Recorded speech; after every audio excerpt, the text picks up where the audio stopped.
Proche-Orient maintenant. Pas de cessez-le-feu dans la bande de Gaza. La déclaration très ferme de Benyamin Netanyahou après une nouvelle incursion cette nuit de Tsahal dans l'enclave palestinienne. L'opération militaire terrestre qui a permis de libérer une femme soldat la nuit dernière. Elle était retenue prisonnière depuis le 7 octobre. Une otage sauvée alors que l'on a appris hier la mort de la jeune Allemande Shani Louk. Frédéric Michel, bonjour. Bonjour. Elle avait été enlevée par les terroristes du Hamas au Festival pour la paix près de la bande de Gaza le 7 octobre.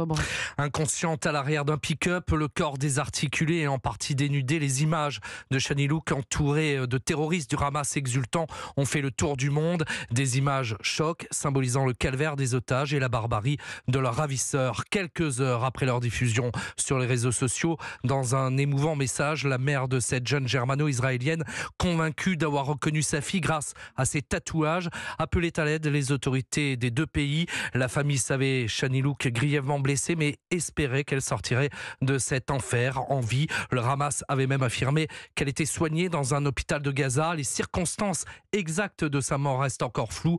Confirmant l'information au quotidien allemand Bild, le président israélien Isaac Herzog évoque un assassinat barbare. Ils ont trouvé son crâne, ce qui signifie que ces animaux barbares et sadiques lui ont coupé la tête.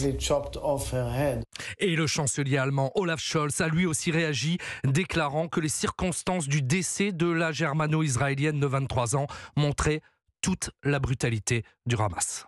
Frédéric Michel est